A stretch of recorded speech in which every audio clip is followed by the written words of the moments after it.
Dans ma carrière de coaching, j'ai rencontré plusieurs personnes qui étaient à la recherche de leur passion. Elles cherchaient ce qui les passionnait. Ce qui vous passionne, c'est ce que vous allez pouvoir faire sans compter les heures. C'est ce que vous allez vous dépêcher de faire en rentrant à la maison, par exemple. C'est ce qui va occuper vos pensées, mais d'une manière positive.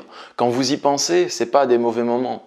Vous allez peut-être avoir des pensées obsessionnelles, vous y pensez tout le temps, mais c'est pas mauvais. Quand vous y pensez, ça vous tire vers le haut, ça vous anime, ça vous donne de la joie, de la motivation, ça vous pousse à vous dépasser. Du coup, j'ai rencontré plusieurs personnes qui cherchaient leur passion, mais il y a plusieurs problèmes qui sont apparus dans leur esprit lorsqu'ils cherchaient leur passion. Les problèmes qu'on peut trouver lorsqu'on cherche notre passion, c'est déjà que on ne trouve pas notre passion, dans un premier temps. On cherche notre passion, on ne trouve pas. Du coup, on réfléchit, qu'est-ce qui pourrait être ma passion? Qu'est-ce qui va me passionner? Peut-être ça, non, c'est pas ça, et ainsi de suite. Et cette réflexion, elle peut être complètement stérile, parce que si vous cherchez quelle est votre passion sans ne rien essayer, et que vous restez dans votre esprit, que vous restez juste à ressasser les mêmes pensées, vous allez rester sur des suppositions. Peut-être que ça va me passionner, non, peut-être pas, et ainsi de suite. Et ça crée une sorte d'angoisse, parce que le moyen que vous utilisez pour chercher votre passion, c'est-à-dire réfléchir et chercher des idées, ne vous permet pas de trouver votre passion. Et donc vous ne savez pas comment faire et vous vous sentez impuissant à la trouver. Du coup, à ces moments-là, un autre problème qui peut apparaître, c'est que votre vie vous semble dénuée de sens. Parce que vous vous dites que vous devez avoir une passion, que vous êtes à la recherche de votre passion, mais vous ne la trouvez pas, donc vous ne trouvez pas de sens à vos journées, de sens à votre quotidien.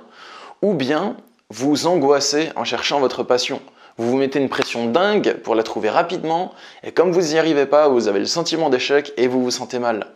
Et le dernier problème qui peut survenir quand on est à la recherche de notre passion, c'est que on essaye de la chercher, on essaye de la trouver, mais on n'y arrive pas. Et du coup, on essaye de renoncer à la recherche de notre passion. On se dit, je la trouve pas. Peut-être qu'en fait, j'ai pas de passion et que je vais vivre ma vie normalement sans passion.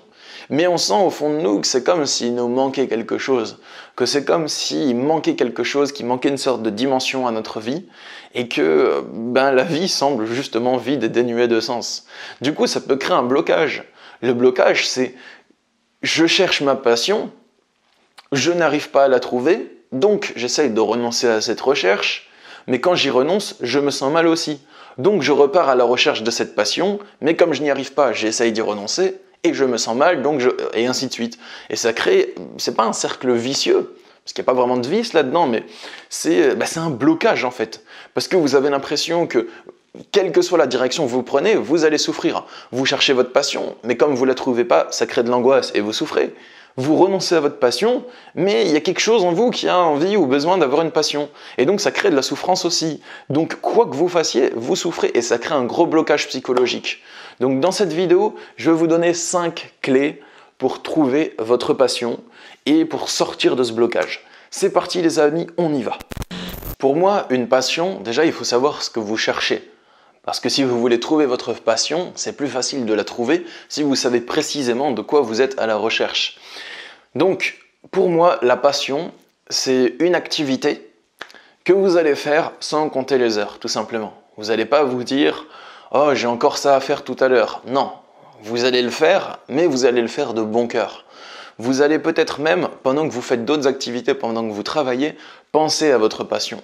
Vous allez avoir envie de le faire, mais sans vous forcer à avoir envie de le faire, vous voyez. Vous n'allez pas vous forcer à apprécier le truc. Vous allez naturellement l'apprécier, c'est naturel. Naturellement, vous êtes intrigué, vous êtes curieux, vous êtes attiré, vous avez envie de vous améliorer dedans. Et pour moi, c'est ça votre passion. Du coup, je pense que pour chercher votre passion, la première clé que je peux vous donner, c'est ne cherchez pas dans vos pensées. Vous ne savez peut-être pas encore ce qu'est votre passion. Sinon, vous ne la chercheriez pas, c'est logique. Si vous êtes à la recherche de votre passion, c'est que vous n'avez pas une idée claire de ce qu'est votre passion. Cela va de soi. Peut-être que vous avez des idées de trucs qui pourraient l'être, ok.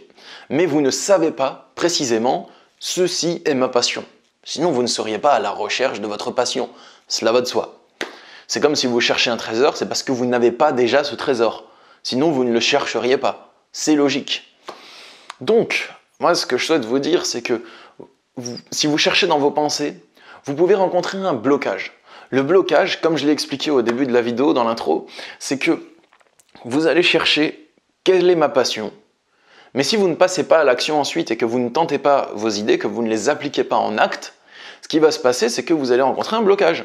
Parce que vous avez des idées de choses qui pourraient être ma passion, peut-être que ma passion c'est le dessin, ou peut-être que c'est le surf, ou peut-être que c'est les échecs, ou peut-être que c'est les jeux de combat, les jeux vidéo, ou ainsi de suite. Et si ça reste à l'état d'idée et de supposition, et que vous ne l'avez jamais testé, vous allez osciller entre l'idée de peut-être ça c'est ma passion, en fait non, c'est peut-être quelque chose de mieux. Donc au lieu d'attendre la bonne idée, genre comme s'il y avait, je sais pas, une révélation spirituelle qui allait vous être faite, que Dieu allait vous parler directement, façon de parler, qu'on soit croyant ou non, hein, voilà, vous voyez le truc, c'est pas comme si une main lumineuse allait sortir du ciel et vous dire « Ceci est ta passion ». Eh bien non, ça va pas se passer comme ça. Donc il faut tester plusieurs trucs. Donc pour moi, la première clé, c'est de ne pas rester bloqué dans ses pensées, à faire juste des suppositions. Si vous avez des suppositions, c'est ma deuxième clé, il faut les tester. Il faut tester de nouvelles choses. Il faut tester des nouvelles activités. Toutes les idées d'activités que vous avez, peut-être ça c'est ma passion, vous la testez. Vous vous dites peut-être ma passion c'est le surf, ben vous réservez un cours de surf, tout simplement. Vous vous dites, c'est peut-être le baseball, ma passion. Vous réservez une séance d'essai à une équipe de baseball. Vous vous dites, c'est peut-être l'aïkido, vous faites de l'aïkido. Si vous vous dites, c'est peut-être les échecs, vous cherchez un club d'échecs le plus proche. Et vous demandez, ou un café échec, ou un truc dans le genre. Et vous essayez d'apprendre les règles du jeu et de vous entraîner, et ainsi de suite. Et je pense qu'en faisant ça, vous augmentez considérablement vos chances de trouver votre passion que si vous ne faites rien et que vous réfléchissez. En gros, pour moi, c'est vraiment de tester des activités. Ma troisième clé, c'est tester d'anciennes choses. Peut-être qu'il y avait des choses dans votre vie, il y a quelques années, c'était votre passion. Et ensuite, vous les avez reniées, parce que vous avez changé, parce que vous aviez un autre parcours professionnel, parce que vous avez cru que c'était pas fait pour vous, ainsi de suite. Mais quand vous les faisiez, vous étiez vraiment passionné. Donc peut-être que vous pouvez reprendre d'anciennes activités que vous avez laissées tomber à un moment de votre vie, mais qui en fait seraient votre passion même aujourd'hui. Et je pense qu'il y a des chances que ça marche. Il y a des chances aussi que vous repreniez une de vos passions, mais différemment. Par exemple, si vous étiez un sportif de haut niveau, que c'était votre passion le sport, que vous avez arrêté suite à une décision professionnelle ou je ne sais pas trop quoi, peut-être que vous pouvez reprendre. Mais si votre corps n'arrive plus à suivre, parce que vous avez des blessures, parce que votre corps n'est plus aussi performant qu'avant, vous pouvez faire sportif autrement. Faire ça à des compétitions qui ne vont pas être de niveau très compétitif ou national, mais des compétitions qui vont être régionales. Ou bien vous pouvez le faire juste pour le fun. Ou bien vous pouvez le faire toujours en compétition, mais en tant qu'entraîneur, et ainsi de suite. Et ça peut être cool aussi. Mon quatrième conseil, c'est de répéter et de ne pas vous décourager. Vous cherchez votre passion, ok. Vous avez essayé 5 activités et il n'y en a aucune qui vous passionne ou qui anime d'une petite flamme en vous, ok. Eh bien, répétez chaque activité. Peut-être que c'est la deuxième fois que ça va vous plaire et que vous allez vraiment vous rendre compte que ça vous plaît. Ou bien, répétez encore le processus de tenter de nouvelles activités. Il ne faut pas se décourager. Peut-être que vous allez avoir des échecs. Peut-être que vous allez tenter des trucs et que ce n'est pas votre passion. Ok. Au moins, vous aurez essayé et vous aurez éliminé de la liste certaines activités. Donc, vous vous rapprochez du but. Le vrai échec, comme on dit, c'est pas de tomber, mais de rester à terre. Et cinquièmement, le cinquième conseil que je souhaite vous donner, c'est que souvent, quand on cherche notre passion, on cherche une activité qu'on ferait toute notre vie et on ferait toute notre vie, en fait, tout simplement. Et qu'on n'en change pas. Et je pense que c'est pas forcément ça, la passion. Des fois, oui, on peut voir des gens qui sont passionnés et qui font la même chose pendant toute leur vie. Par exemple, je sais pas moi, après je connais pas comment il le vit intérieurement, mais Didier Deschamps, par exemple, c'était un grand footballeur, après c'est un grand entraîneur. Donc il est toujours dans sa passion, même avec un âge avancé, ça fait de nombreuses années qu'il la pratique, par exemple. Et il y a plein de nombreux exemples de ce type. Des dessinateurs de manga, enfin voilà, il y a plein de gens qui font ça.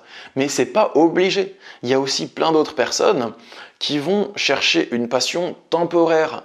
Ça veut dire que si vous passez dans votre vie d'une passion à une autre passion, c'est pas grave. Au moins, vous aurez kiffé votre vie. C'est pas obligé, il n'y a pas une sorte de règle cosmique qui dit que vous devez choisir une passion et ne plus la changer de votre vie. Ça serait radical, ça serait horrible. Si vous voulez par exemple performer dans la compétition de surf, le surf sur les vagues, et que c'est votre passion, eh bien allez-y, mais c'est pas nécessaire que vous deviez rester au surf toute votre vie.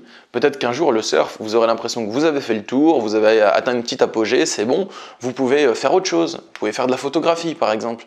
Et ça, c'est ok, c'est cool.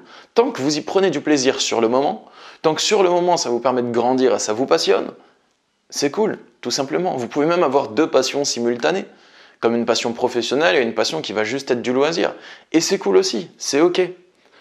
Voilà les amis, j'espère que cette vidéo pour trouver votre passion vous a plu. Si c'est le cas, n'hésitez pas à la partager sur les réseaux sociaux pour aider vos amis à trouver leur passion. Sachez que je suis aussi disponible pour des consultations de coaching en développement personnel. Donc mon but dans le coaching, c'est de vous aider à dépasser votre problématique, à mettre en place une stratégie pour atteindre votre objectif et à mieux comprendre votre esprit et la situation pour vous défaire des blocages. On peut aussi faire de la sophrologie pour dépasser des souffrances qui seraient persistantes malgré une nouvelle compréhension des choses. Donc si vous souhaitez avoir un coaching avec moi, il y a le lien dans la description pour me contacter. Je consulte par Skype, téléphone ou Messenger. Voilà les amis, j'espère que cette vidéo vous a plu. Je vous souhaite une belle journée et je vous dis force à vous. Au revoir.